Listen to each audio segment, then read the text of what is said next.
ny mofinaina anio atolotry ny FJKM Ambohijanaka Karafitiavana.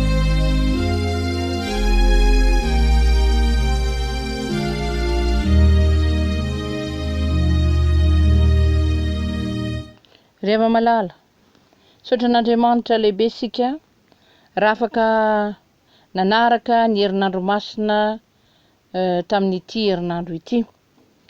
Anio no andro farany amin'izany herinandro masina izany izay ampitantsika rapitso alahady ho ny fankalazana ny Pasika na ny andro voalohany amin'ny herinandro izay nitsangana ny Jesosy Kristy tamin'ny maty. Samy nanana ny fandaminana moa ny fiangonana. Fa ny antsika dia ny alakamisy masina nisy fandraisana fanasan'ny tompo niditra tamin'ny nora sasany, ny zoma masina niditra tamin'ny nora sasany, nisy antsakira nataony antsa fahantenana sy ny atemafitiavana. Zany ny antsika nankalaza ny herinandro masina riavana. Ka dia ho voninahitr'Andriamanitra ireny rehetrarehetra ireny ary naiza nanatanterahana izany dia apetraka mambavaka mba ho ankasitrahan'ny tompo zany ary ampitombo kosa ny herim-panahin'ny kristianina, alalany indrindra ny fijalian'ny tompo ka tonga azy iombona amin'ny tompo mandrakariva. Anome voninahitra amin'ny tompo satria fitiavana lehibe ho antsika no ny aretan'ny tompo sy ny fahoriana samihafa izany. Raha antsika rehetra ary samy tratry ny Pasika riavana, manasa anao indray ary andro farany amin'ny herinandro anio andro fafito dia antsika ara-iombony amin'ity fotoana ity andray ny afatry ny tompo ka dia iombona mivavaka ary tsika. Saotra tompo, Andriamanitra tokoa ianao rainay izay ny an-danitra, nomenao anay izao fotoana anio izao ahafahanay indray andre ny teninao.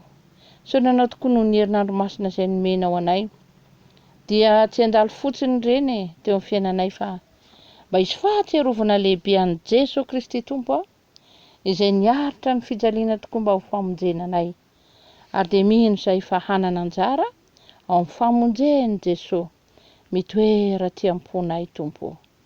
Dia aokarany fanahy masina hitary-dalana anay amin'ny toetra izany ao am-ponay tsirairay avy. Saotra Jesosy. Hotahinao ary ny teny izay mba hoenonay eto izay fampianarana tokoa mba halalanay marina ny Jesosy Kristy. Ary dia mametraka izahay ny hoavy rehetra eo am-pelatananao mba hanananay ny finoana marina. Dia amin'ny anaranao Jesosy no angatanay izany vavaka izany. Amen. Andeha ary isika anaraka ny vaky-teny riavana. Dia ny Hebreo toko 7 no mofinaina antsika anio manomboka eo amin'ny 1:40 ka hatreo amin'ny 1:4. Hebreo toko 7 dia ny 1:40 ka hatramin'ny 4:40 dia andeha ho vakitsika amin'ny dikateny iombonana na ny diema izany riavana. Fa tonga kosa Kristy ho mpisorona be ny amin'ny zava-tsoa efa tanteraka ankehitriny. Kristy dia namakivaky trano lay lehibe lavitra sady tsara lavitra izay tsy nataon'ny olombelona ka tsy mba isan'izao zava-boary izao. Indray mandeha monja ny dirany tao amin'ny toerana masina indrindra dia ampy ary tsy mba rano salahy na ranjan'akombo no nentin'ny atolotra fa ny rana fohy ny tenany no nentin'ny atolotra ka nahazo ny fanavotana mandrakizay ho antsika. Na dia ny rano nosy ny ranom-bolahy ary ny laveny mba totrombo vavy ny dorana azy rehefa afafy amin'ny olona voaloto dia manadio azy ho afaka amin'ny falotona ivelany. Voamaika ny rano Kristy no anadio ny fieritreretantsika. Fa tamin'ny alalan'ny fanahy masina izay velona mandrakizay no nanoloran'ny Kristy ny tena nosorona tsy manatsiny ho an'Andriamanitra ka ny rano dia manadio ny fieritreretantsika ho afaka amin'ireo asa mitondra fahafatesana mba hanimpotsika an'ilay Andriamanitra velona. Ray masina manamasina anay amin'ny fahamarinana ny teninao amin'ny fahamarinana dia ho amintsika mandrakarivany ny fahasoavan'i Jesosy Kristy tompo riavana. Zao boky na epistily ho an'ny Hebreo zao dia laza indrindra fampianarana, miendrika toriteny, na dia tsy fantatra aza izay tena nanoratra azy, dia tsapa kosa fa tena hoe ho an'ny Hebreo dia Hebreo zany ny mpanoratra azy. Ka dia mangataka antsika ry havana mba samy hanana anjara isika amin'izany teny zany, na dia ho an'ny Hebreo azy, satria misy fanitsiana lehibe izay ambara eto amin'izao teny voalahatra ho antsika anio izao. Zava-misy ary ry havana dia zao hoe maty Jesosy. Izay no tsarovantsika ho malo zoma masina.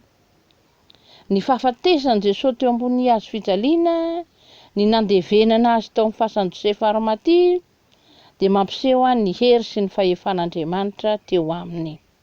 Dia tena izay tokoa ny sitrapon'Andriamanitra ny avy ny asa fanavotana antsika. Raha n'izy moa ry havana tamin'izay tantara izay jerena dia hoe ny sabotsy izy zany dia tao am-pasana Jesosy. Teo amin'ny sabata jiosy moa zany dia andro fitsaharany dia tao am-pasana zany Jesosy.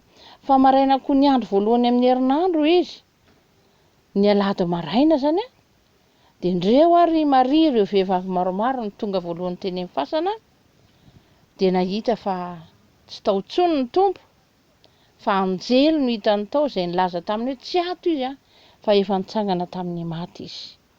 Ka zany lalan'izany no mampiseho amintsika hoe fa vitany ny famonjena, efa voatanteraka Jesosy Kristy zany. Ary izay ny ianarantsika an'i Jesosy Kristy hoe inona marina moa no tokony ho fantatsika amin'izany asa lehibe nataon'i Jesosy zany ary inona koa ny tokony ho ataontsika vokatra izany.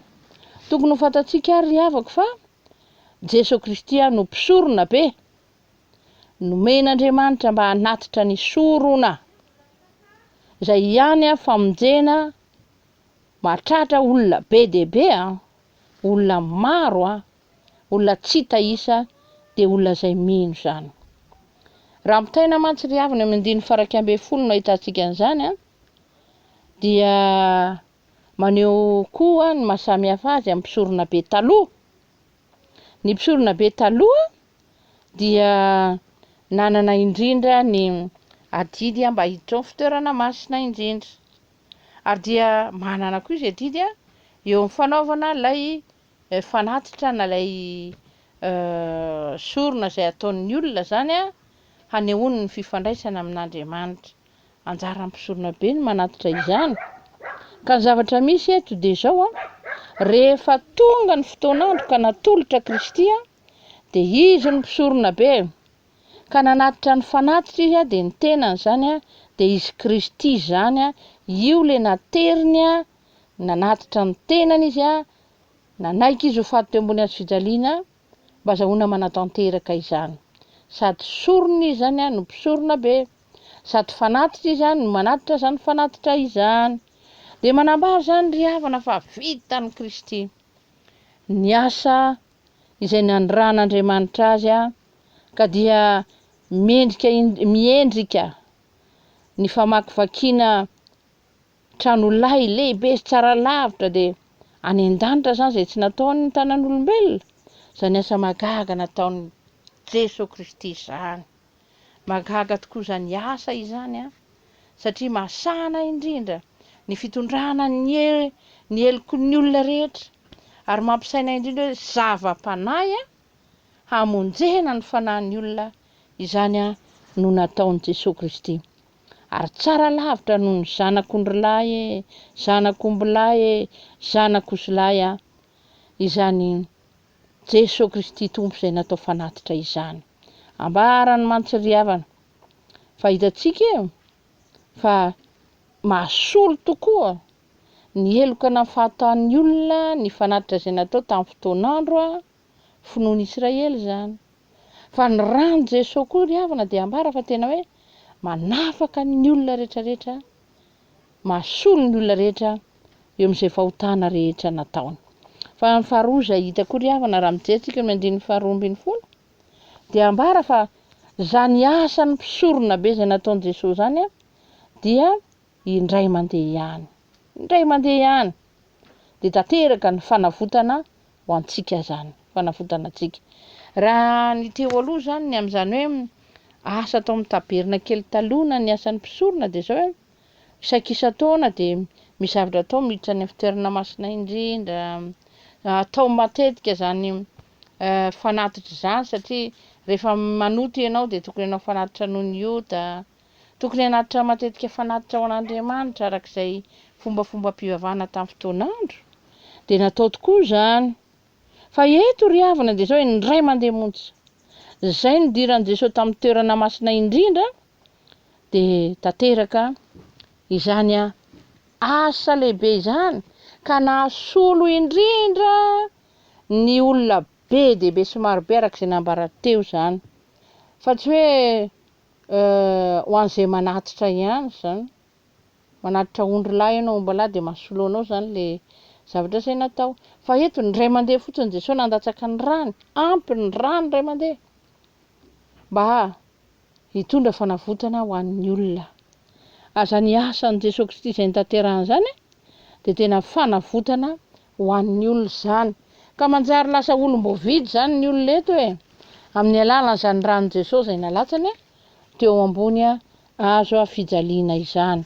Indray mandeha satokana ihany dia vita ny famonjena. Sarobidy eo anatren'Andriamanitra isika olombelona ary satria tena hoe vidiny rano zany. Ary dia izay indrindra no hianarantsika mandrakariva ny momba an'izany hoe iza moa ty Jesosy Kristy ity ry havana.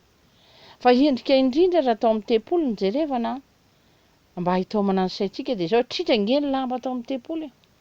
Rehefa maty Jesosy, iny zoma masina iny zany tamin'ny fotoan'andro dia indro tritra ny lamba teo amin'ny tempolo.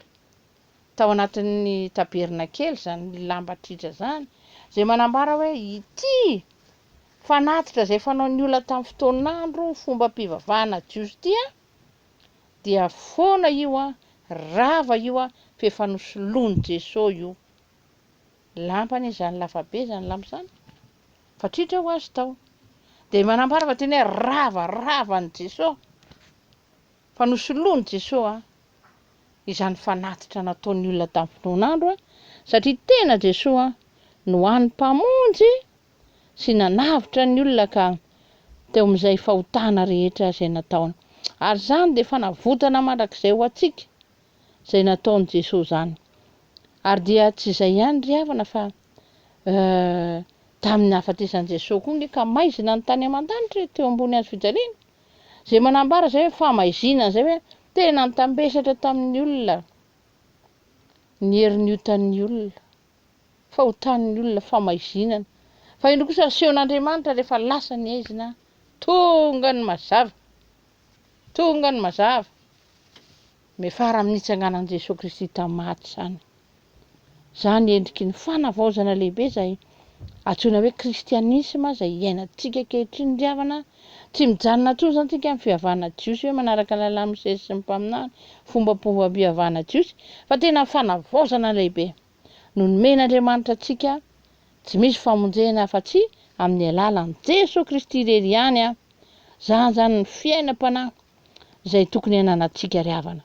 Fa misy koa ny zavatra fahatelo eto izay tokony jerevantsika ry amin'ny andininy 7:20 izay milaza koa fa io rano Kristy io dia io no manadio antsika. Ny rano Kristy dia manadio antsika amin'ny falotona rehetra na ao anatiny io na ny ivelany io. Mampiavaka mihitsy anie zany hoe rano Kristy zany. Tsy mba rano vato-trombalà na vato-trose sy ny rehetrarehetra fa tena hoe afafy amin'ny olona zany izay voaloto dia manadio azy fa amin'ny falotona ivelany ny rano Jesosy. Ka voarain'ny olona zany ny famelan-keloka izay hoentin'i Jesosy ry havana. Izy no mamela heloka. Ary na maloto inona ianao ka manaiky ny rano Jesosy dia voavelany heloka ao. Fibebahana ary no andrasana amintsika olona amin'izay. Ary antoka indrindra ry havana mba tena iorenan'ny finoantsika hoe ny rano Jesosy ihany no manadio hoe tsy misy zavatra hovidiana, tsy misy zavatra elam-bola, tsy misy zavatra manahirana anao fa ny finoana sy ny fibebahanao izay no ndrasana aminao. Ny finoana fa Jesosy Kristy tokoa nandatsaka ny rano atsika, ary ny fibebahana dia ny fahalalana hoe mpanota aho ka na inona lotoko dia ny rano Jesosy izay afafy amiko izay zany no manadio ahy dia manjary madio ahy zany. Ka famelan-keloka dia antenaintsika raisina ao amin'ny Jesosy Kristy Tompo ry havana. Fa ny farany raha eo amin'ny 140 ny jerevantsika dia amin'ny alalan'ny fanahy masina zany no ananantsika indrindra fieritreretana tsara sy madio mba ahafaka atsika amin'ny endriky ny fahafatesana fa aizantsika kosa manompo an'Andriamanitra velona. Ny tanjona anie ho an'ny fiangonana dia izy mahay manompo an'Andriamanitra velona, ary tsy kisarisary zany fa tena andrasana amintsika mihitsy hainao ve ny manompo an'Andriamanitra velona. Tsy apahapahany amin'ny fiainana na apahapahany amin'ny tokony atao ihany no tsika isehoana ny tren'Andriamanitra, fa tena hoe ny feno eo amin'ny fiainantsika rehetra zany dia atolotsika ho an'Andriamanitra avokoa, ary manjary mahay manompo an'izany Andriamanitra zany tsika, tsy asantsika olombelona zany fa ilay fanahy masina no miasa ao anatintsika ry havana. Io zany dia tena hoe fanavaozana mihitsy ny ao amin'ny asa-pisoronana vaovao na ny taberna kely vaovao dia amin'ny alalan'i Jesosy Kristy Tompo no ananantsika anjara ny amin'izany. Fanahy masina dia efa nampanantenaina fa mpampianatra, parakleto, mpisolo vava, papahery, asa fanahy masina daholo zany rehetrarehetra zany izay inoana zany fa ho antsika ny asantsika dia zao hoe mba hinotsika an'i Jesosy dia mangatsakatsika ny fitarihan'ny fanahy masina, fampaherezan'ny fanahy masina, mba hampianatra atsika an'izany marina rehetrarehetra zany ka hahatonga atsika halala sy hanompo an'Andriamanitra. Tsy asan'ny saina fotsiny zany fanompoana an'Andriamanitra zany na herintsika zany, tsy ary havana, fa tena hoe fanomezana avy amin'Andriamanitra mihitsy mba aizantsika manompo an'Andriamanitra no andrasana amintsika ry havana. Dia eto am-pamaranana izao raha samy mba maro ny fiangonana tsy mivavaka rehefa sabotsy masina manomana indrindra ny alahady dia eto ndrika dia samy isaintsaina hoe Jesosy dia mpisorona be izy ny sorona sady mpisorona nanatitra ny tenany teo ambony hazo fijaliana mba ho fananafotana atsika. Tsy misy famonjena hafa ananantsika afa-tsy ao amin'ny Jesosy rery ihany. Tsy voasolon'ny rano Osila, rano Ombala, ranon'ny Vatotrosy izany famonjena izany, fa maimaim-poana ny nanaovan'i Jesosy azy tamin'ny nanomezany tenany ho sorona ho atsika dia tanteraka Jesosy zany hatramin'ny farany. Fa na dia saiky niala aza Jesosy hoe raiko eo esory eto amiko ity kapoko ity fa nefa aoka ny sitrapokonao, tsy ny sitrapokonao tao fa ny sitraponao Andriamanitra ray. Dia nanaky ny sitrapon'Andriamanitra izy hoe aoka ary ny sitraponao ray no atao dia ny sitrapony ray azahoantsika rehetra na dia maloto azontsika ny famonjena. Raha misy amintsika ry havana ary mbola mahatsiaritry ny bebaka mbola maloto dia tsy hita ny lanitra ny atsika tsy mpiray lova amin'i Kristy tsika, tsy misitraka ireo fitahiana marobe izay omena ny zanaka, dia izay no atao anto antsika ndao ary tsika hifona hibebaka anatina ny Tompo ary dia ho dioviny raha soan'i Jesosy asany fanahy masina zany. Sady mampianatra atsika an'izany marina izany izy no miasa ho atsika koa mba hananatsika anjarany amin'izany. Koa mahereza indrindra ry havana, manatona ny Tompo ary andeha itsika hiombona amin'ny fankalazana ny Pasika rapitso. Ny fidirana moa ry havana dia atolotsika ho an'Andriamanitra ireo fidirana roa dia iray an'ny ankizy izay iombonantsika amin'izany fankalazana ny Pasika izany. Ho an'Andriamanitra reneneny voninahitra. Amen.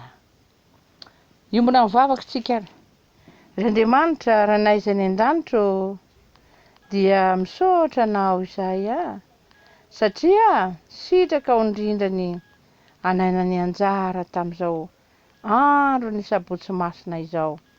Ny angatahanay dia izao ampianaro anay izay tsy hainay tompo dia ny mampisorona be an' Jesosy ny fitiavany anay. Aokary ny ranao Jesosy, hitoetra mandrakariva ao fanadiovana anay tsirairay avy, dia ndrehetra izay mifony mamelà ny elokay rehetra. Ao ny elokay tsirairay avy, ny eloky ny ankonanay ny vady aman-janaka, ny eloky ny fianakavianay manontolo, ny eloky ny mpiara-monina aminay, ny eloky ny ao atsimo sy ny ao avaratra, ny eloky ny mpiray fiangonana manontolo. Tompo mamelà ny elokay izay nataonay tsy mifanaraka amin'ny sitraponao. Aoka ny rano Jesosy ary no hanafaka anay dia nananjary izay hoe olom-boa vonjy, olona navotanao Jesosy tamin'ny ranao. Dia hotahinao ary ny fampivavahana izay ataonay amin'ny lahady dia nivavaka ianao tompo. Ary dia hanainga ireo kristianina maro ianao mba tonga hiaray hivavaka izay amin'ny alahady izao. Dia lolalana ianao tompo ka raiso mba ho voninahitra ho rery ihany izay rehetra tanterahanay.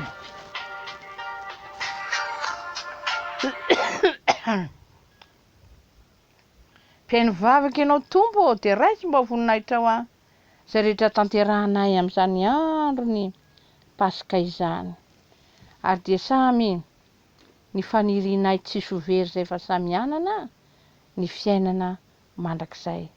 Dia mivavaka koa izay sy mifony ho an'ireto mpiray firenena aminay reto hatramin'ny filoham-pirenena farany ambony indrindra ka hatramin'ny any amin'ny fokontany rehetra any.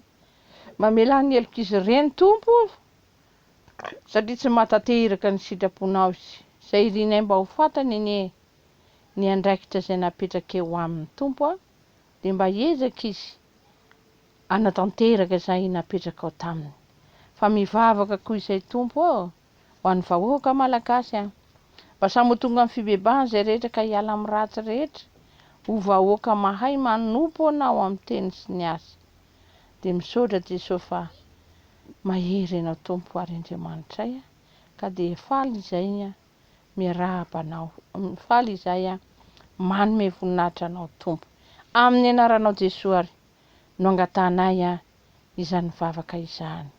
Sitrakay no manakambana ny vavakay amin'ilay nampianaran'ny tompo manao hoe rainay eo izay ny an-danitra, ho amasinina anie ny anaranao, ho tonga anie ny fanjakanao, atao anie ny sitraponao, ety an-tany ho taky ny an-danitra. Omeo anay anio izay nasaza ho anay ary mamelà ny elokay tahaka ny namelanay izay meloka taminay. Aza mitondra anay ho amin'ny fakapanay, fa manafanay amin'ny ratsy, fa anao ny fanjakana sy ny hery ary ny voninahitra mandrakizay. Amen. Dia misaotra n'Andriamanitra tsika ry havana raha nahatanteraka izao fotoana izao ary dia mirary soa tsika rehetra tsara miaona samy tratry ny pasika ary hiezaka tsika rehetra koa mba hitandrina amin'ny fampiasana ireo fepetra ara-pahasalamana izay tokony atao toy ny kasibosy izany sy ny gel samihafa dia samy mandray andraikitra ry havana ny elany iray metatra aza adino izany. Dia ho tanteraka amintsika rehetra ary ny tsodrantsinona amin'ny anaran'ny tompo dia ny fahasoavan'i Jesosy Kristy, ny fiadanan'Andriamanitra izay mihoatra noho ny fahalalana rehetra, ny fampaherizana avy amin'ny fanahy masina ho amintsika rehetra mandehana manompony tompo amin'ny fifaliana. Teo an'Andriamanitra rery ny voninahitra amin'ny anaran'ny Ray sy ny Zanaka ary ny fanahy masina. Amen.